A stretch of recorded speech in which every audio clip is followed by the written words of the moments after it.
Your first semester review guide. Here it is. So I'll just kind of shoot through these as quick as I can because you can slow it down, review, and go back as you need it. So the first type of problem here, we just have to solve an inequality right here. Solve inequality, notice not an equal sign. So we just solve it like an equation. And the only thing you have to be careful of, in this case, I'm going to get my x's on the same side. The only thing you have to be careful of is that if you ever divide or multiply by a negative while you're solving your inequality, I'm going to put my inequality in blue there so you notice it. If you ever multiply or divide by a negative, you're going to have to flip the inequality to keep it true.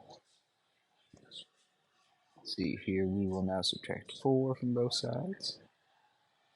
The negative 4 will cancel. This gives me a negative 3x is greater than, again in blue with that inequality, negative 21. So I've got one step left here, and I've just got to divide by that negative 3, but here comes the situation I was just talking about. I'm dividing by a negative 3 to get this x alone here, and since I've chosen to divide by a negative 3, when I get my answer, I'm going to have to take that inequality sign, and I'm going to have to flip it in the opposite direction. And you can see here it was pointing to the right, and now it points to the left. And this always occurs whenever you divide or multiply by a negative while solving. So there it is. If we get asked to graph this, and you will, remember we show 3 numbers on our number line, the low numbers on the left, the high numbers on the right. Okay, our point of interest right in the middle, we want x's that are less than 7. So we just got an inequality to solve here, solving graph. Let's see here, subtract 20. Negative 3x is less than negative 12. Now I'm dividing by a negative again, so I'm going to have to flip that inequality. So I get negative over negative is positive. I flip my inequality, and negative over negative is positive. And so this graph would be a 4 in the middle, and there are 3 and a 5. We want x is greater than, so to the right.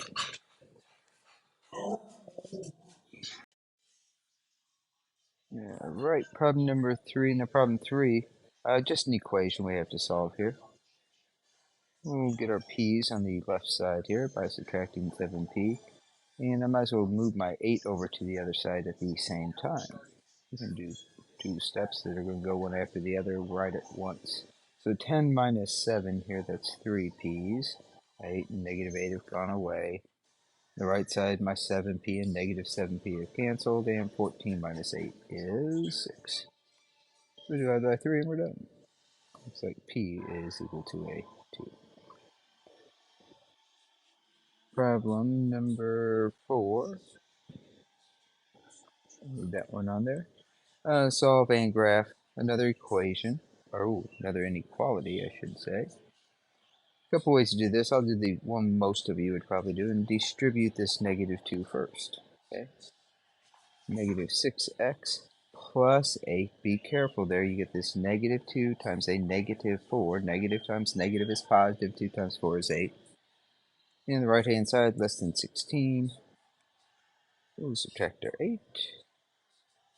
Negative 6x is less than positive 8. I'm just subtracting there. And we'll divide by a negative 6, so we're going to have to flip again. So x is now greater than, and we get 8 over negative 6. Now this is the same as x is greater than a negative 8 over a 6, which is the same as divide by 2 on both of them. X is greater than negative 4/3. If we were asked to graph this guy, negative 4/3 is the same as negative 1 and 1/3. Just divide 3 into 4. It goes in there once with the remainder of 1, and then your divisor 3. And so for graphing this thing, we'd have to have negative 1 somewhere. We'd have to have negative 2 somewhere. And then negative 1 and 1/3 would be right about here. And so we'd have to put an open circle there, because we wanted to just when it is less than, or greater than rather, not when it's equal to. Let me erase it so it looks like it's a little bit more open right there. There we go. And let's see, we want to be greater than it, so we'll just point it to the right. Number 5. Oops, there you go, so you can keep it on there. Number 5, this is what we call a combined or a compound inequality. Notice right here and here, you've got two inequalities in this single equation. So really it's an overlap of this middle part. They're just trying to write it in a cleaner way. And so this is really just saying negative 8 is less than or equal to the blue stuff there, the 4x plus 8. And at the same time, the 4x plus 8 is also less than the 4. And so it's really just two inequalities, and we just have to solve them. So we'll drop our little line right there, and a little line right there. And on this left side here, I'm going to leave the 4x and put this 8 over here. That'll get my x's alone, so I'll just subtract 8. Negative 16 is less than or equal to 4x. So I'm going to divide by a positive 4. So when I divide by a positive 4, I do not have to flip it. So my left side is negative 4. 16 divided by 4 is less than or equal to x. Just like that. Now if we do want to rotate this, we'd have to rotate it like this. X is, and it's greater than negative 4. Notice how it points to the negative 4, indicating the negative 4 is smaller than the x. And when I look at it down here, it still says the same thing. The smaller is pointing to the negative 4. So x is bigger than this negative 4, which is the small. All right. So if you have to rotate it, rotate the x, the number, and that inequality. You have to read the other direction. Now we still have to finish this other equation, or other inequality, this right-hand side here. So this time we'll subtract 8, and we'll get 4x is less than negative 4. And we'll divide by 4, again dividing by a positive so we don't have to flip it. So x is less than negative 1. Now I should have given you a little more room to graph on this paper. On your test, I guarantee you have more room. Let's graph this. Now I got to be bigger than negative 4, and I have to be less than negative 1. Well, negative 4 is on the left of negative 1 on the number line. I'm going to be greater than or equal to the negative 4, so that makes me go this way. I'm going to be less than the negative 1, that makes me go this way. And so our answers are everything in between negative 4 and negative 1, including the negative 4. Not including the negative 1. The negative 1 is not included as part of this blue solution. Now the quick way to write this answer then, or a shortcut way, is to, just like the original equation was written as a shortcut, now we have x is less than negative 1 and greater than negative 4. So the x is now trapped in between those two numbers. Okay, just solve two inequalities. We graph them both. All right, problem number 6. Speaking of graphing, graph this equation. Now this equation is in y-intercept form, which is awesome because that's how it's easy to graph. So our slope is the 1 over 5. Our y-intercept is the negative 6. So I mark 1, 2, 3, 4, 5, 6. There's negative 6. And then I'm going to go up 1 and over 1, 2, 3, 4, 5. We usually don't show those loops, but for teaching purposes, I show them. I literally just, when you're doing this, you just kind of use your pencil 1, up 1, and then over 5. 1, 2. Remember, that's what our slope tells us. How much does it rise and run to go from one point to the next? This one had to rise, go up 1, then run over 5. It would give you another point on the line. Number 7 here, not quite as simple because while this one was in slope-intercept form, y equals, this one was 2y equals, so we got to get rid of that 2. Divide everybody by 2 over 2x plus 4. So his y-intercept and slope first, y-intercept second. But we graph the y-intercept first, which is that positive 4, 3, 4, right there. His slope is up 3 over 2. So I could go up 3 over 2. I'm kind of running out of screen right there. So rather than go up 3 over 2, I'm going to go down 3 and back 2. So I'm treating it like a negative 3 over 2. That'll give me this point right here. Now, ooh, gosh, if I'm doing the negative version, I gotta do both of them negative. My bad. Let me erase that real quick. So my slope here I'm trying to count out is 3 over 2. So I'm going to do negative 3 over negative 2, which would be down 3, and then negative 2 would be to the left 2. There we go, down 3, and I can go down 3 more, back 2 more, and I still end up on that same line. So there we go, both of our lines graphed. Number 8. No, this is straight out of what we've been doing here. Identify the transformation of the graph of the function f to the graph of g. F is the dashed line, so this is f, and you should mark that on your paper when you're doing this to keep track. Transformation of the graph of f to g. So we started f, and we're going to g here. Well, it looks like it went up. Let's see here. Now this is going 2, 4. So it's going up 2, 4, 6, and then halfway. So that's just 1. So instead of going 2, 4, 6, 8, it goes 2, 4, 6, 7. So that's a 7 translated up. And look at that. All these had 7. So it wasn't an exercise in counting. It was exercise in, A, do you understand that we call that going up by 7 units? A transformation of F to G, what did it do? It went up 7. All right. Page number 2 here, or the back of page 1.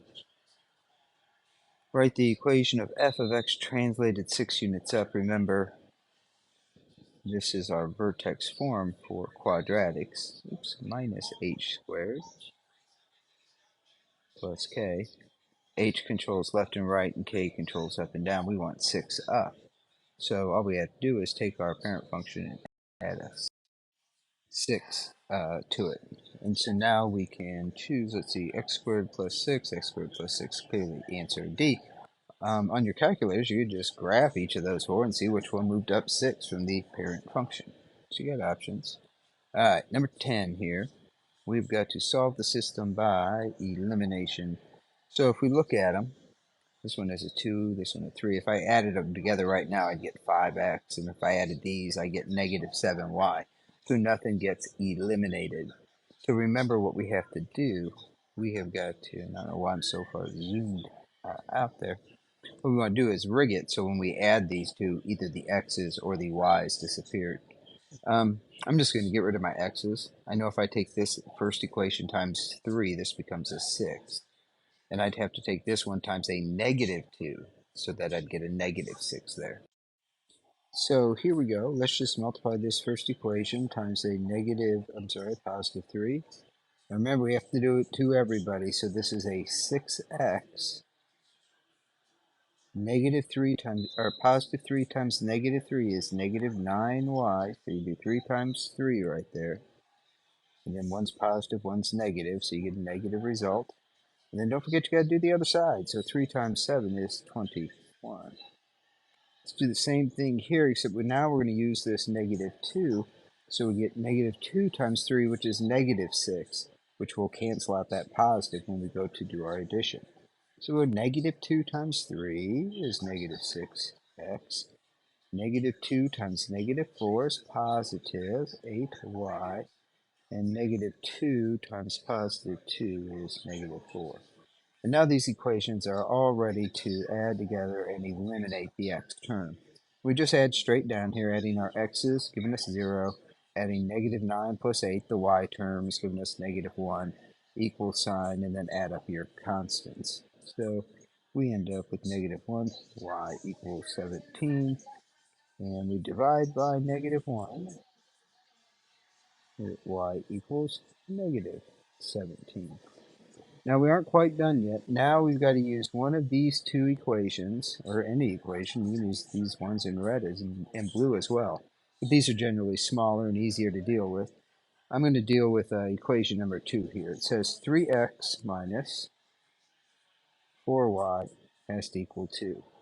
But now I know what the y value is equal to. Remember, we just found that guy down here. We now know y is negative 17, so we'll substitute him in. And this is now just an equation with only one thing we don't know, that x term. Now I'm just going to multiply those. See, 4 times 7 is 28, carrier 2, so it's positive 68 equals 2. I'll subtract my 68 from each side of my equal sign. 3x equals negative 66. So x equals negative 22. Just dividing by 3 and dividing by 3. So remember, that's an ordered pair. These two lines cross when x is negative 22 and y is negative 17. Now, I'm a little dubious of those two answers. So we can go up here and we can actually check those solutions. And I know, if I trust my math, that this just worked in equation number 2 here. That's the one I used to get those answers. So now I just really want to check it in equation 1. So I go 2 times my x value, which is negative 22, minus 3 times my y value, which is negative 17. Does that give me a 2 here? So it's negative 44 plus 3 times 7 is 21, carrier 2, plus 51, and those add up to 7. But they're supposed to add up to... Oh, no, that's correct. Sorry. I circled the wrong thing there. There we go. 2 times negative 22 minus 3 times y should give me the 7 right here, which it does. And so we know this is our solution to the system. Number 11, use the formula x equals negative b over 2a. We shouldn't be any strangers to that guy, so we find our axis of symmetry to find the axis of symmetry of the parabola. So this is standard form, so a is 2, b is 12, c is negative 5. And so we go negative of 12 over 2 times 2, negative 12 over 4, which is negative 3. There we go. X equals negative 3 is our axis of symmetry.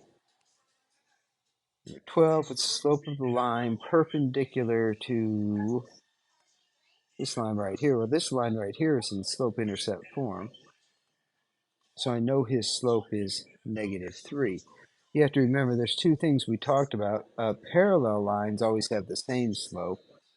So if we wanted something parallel to this, it'd have a slope of negative 3. And then perpendicular ones are always the opposite reciprocal of the original. So ours would be the opposite of 1 over negative 3. It'd be a positive 1/3. So it's the opposite, which would make it positive, and 3 over 1 reciprocal is 1 over 3. Okay, so that would be the line. If we wanted something perpendicular to this one, we have to use a slope of 1/3. And we're guaranteed the two lines would be perpendicular. Number 13, for the parabola shown at right, which one is not true? The x-intercepts are negative 3 and 5. So let's find our x-axis here. Here's our x-axis. See if we zoom in here a little bit. You can see this is negative 3 right here. This is positive 5. So this would be like negative 3, 0, and positive 5, 0. Those are the x-intercepts. So through negative 3 and 5. Yep, that's true. See if we can get this thing zoomed a little bit better. There we go. So the x-intercepts are true. The y-intercept is 7.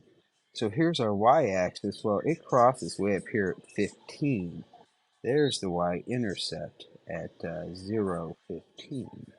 And so that one's false. Circle him.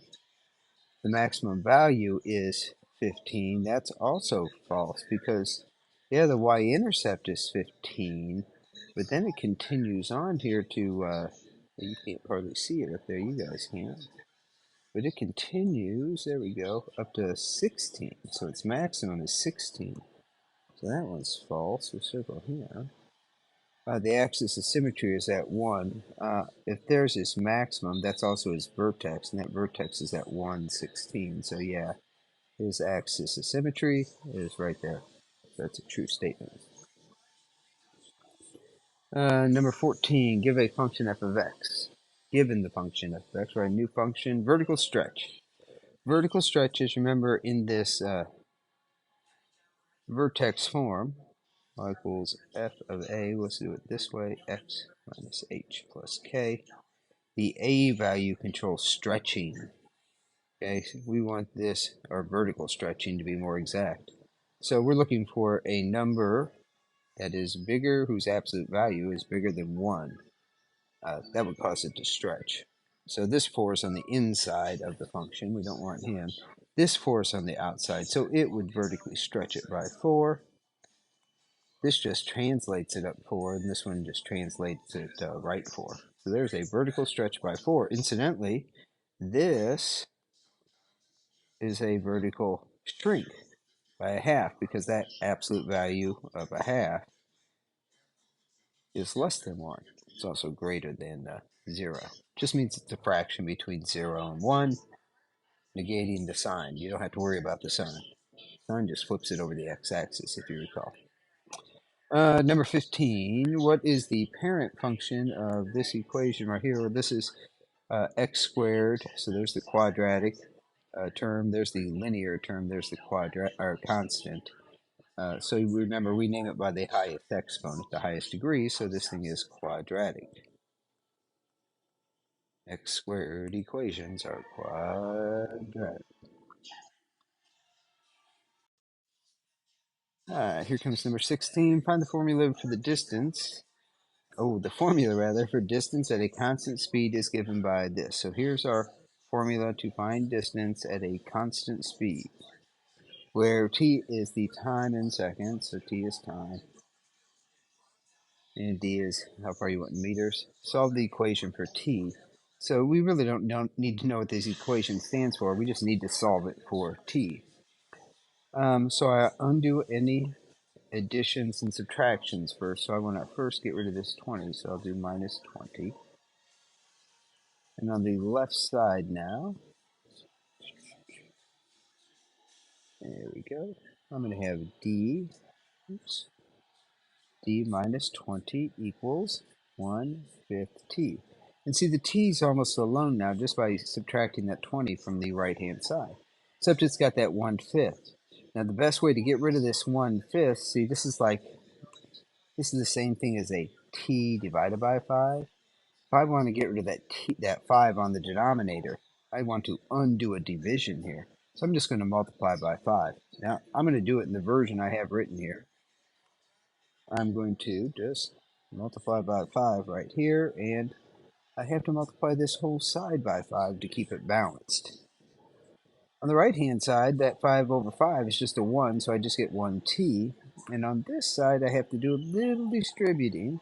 5d, 5 times d, 5 times negative 20. There we go. T is equal to 5d minus 100.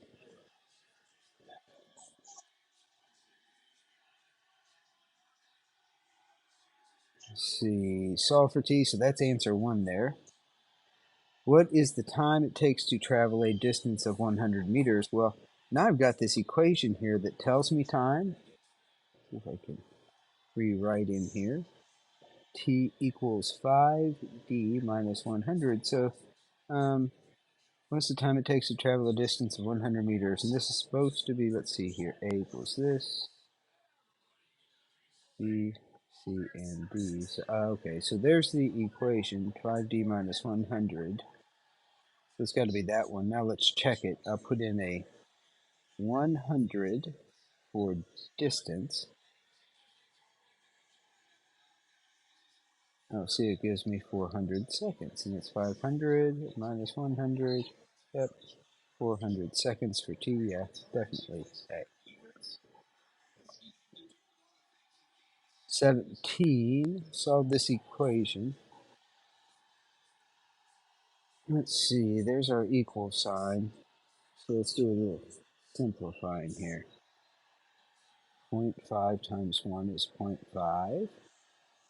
0.5 times 1 is 0.5. Negative 5 times 3 is negative 15. Negative 5 times negative 2 is positive 10.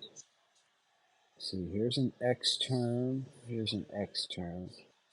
That's a half minus 15. So you can get out a calculator for that. That gives you negative 14x, or negative 14.5x. Negative 14.5x. And then our constants, negative 5 and 10, that's a positive 9.5. That all equals just 8.3, 8.3. So at this point, I just got to subtract 9.5 from both sides. Okay. Note this is the calculator section. I'm going to give myself a little bit more room and zoom in just a tad. All right, so I'm just going to rewrite that guide. Negative 14.5x's 9.5 equals 18.3. In your calculator, you can get it out and just subtract those two. See, I believe that gives us 1.2 negative equals negative 14.5x. You have to double check me on all this by getting out a calculator here. Divide by negative 14.5. 14.5 gives me x equals 1.2 over 14.5. Kind of messy. Equals 12 over 145. And I think that's it. Not divisible by 2 or 3. So I guess we get that. Now I'm going to pull out my calculator here. You won't be able to see that, but I'm going to double check.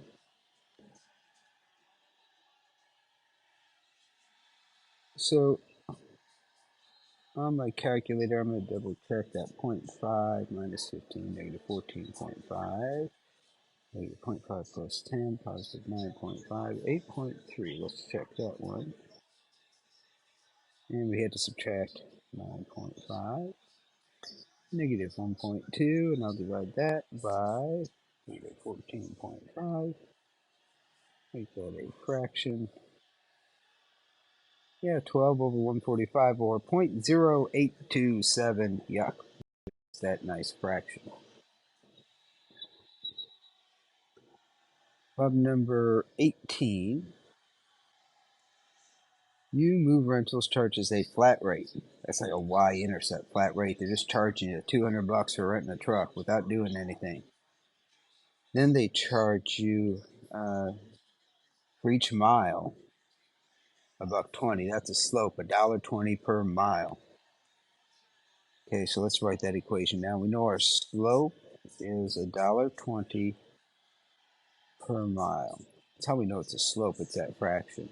And the flat fee, that's our y-intercept always, so it's just $200. And so the amount they charge you would be equal to 1.20 per mile. So you take it times the number of miles plus 200. And so you kind of write it just by saying, hey, here's my slope, y equals mx, and I should have put x there instead of m, but I was trying to illustrate that stood for your miles. Okay. In fact, it says let m equal number of miles, so it does have to be an m there. But don't get confused, that's not your slope. The $1.20 is your slope. The m is number of miles. So if you drove 1 mile, 1 times the $1.20 is $1.20. 2 for m would be $2.40.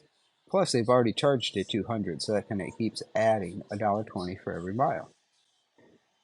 Let's see, you only have $2.75 that you can spend on this. So the question is, let m equal number of miles. Write an inequality to describe the situation. Determine the number of miles you can drive. So our cost here, which this calculates, has to be less than, or the 275, the money we have. We should say it that way. the amount of money we have, 275, has to be more or equal to the amount of money that we have to pay. Okay? Or the amount of miles we drive has to be less than this total bill we end up. Better be less than 275 bucks. Otherwise, we have outdriven the amount of money we have. So let's see if we can solve this guy to answer for m now. So 275 greater than or equal to 1.2m plus 200. So here's our inequality. We'll just subtract 200. So 75 is greater than or equal to 1.2m. I'll divide by 1.2. I'll get up my calculator and I'll say, hey calculator, 75 divided by 1.2, what do you get? The miles, m, we get 62.5 is greater than or equal to m. M has to be less than or equal to 62.5 miles. That's the most that I could drive, and this is the little equation that helps me figure that out. Number 19, write an equation of a line that passes through 4, 5, and is parallel to this line. Okay, this will be an easy one. Now, it's easy for a couple reasons. One is, if it's multiple choice, you can play guess and check. If it's got to be parallel to this line, it's got to have the same slope as that line. Well, that slope is a half. So you can just kind of look through here and see who else has a slope of a half. It's these two right here that are the possibilities. Then you can plug in 4 and see if it gives out a 5. So if I put a 4 in here, half of 4 is 2, 2 plus 3 is 5. If I put a 4 in here, half of 4 is 2, 2 minus 3 is not 5. So I know it's this guy. But there's another way as well. We have this little equation right here, which calculates the equation of lines. And they've given us the point, 4, 5, so we substitute that in for y as a 5. Our slope is a half because we're parallel, and our x is a 4 because x is a 4. And that's the equation of the line we want. It's parallel to this one because it has the right slope, and it goes through that point. Now we want to clean it up, so we distribute the half. You get y minus 5 equals a half x, and half of 4 is 2. We add 5 to both sides, and lo and behold, y equals a half x. Negative 2 plus 5 is 3. So again, we get b that way.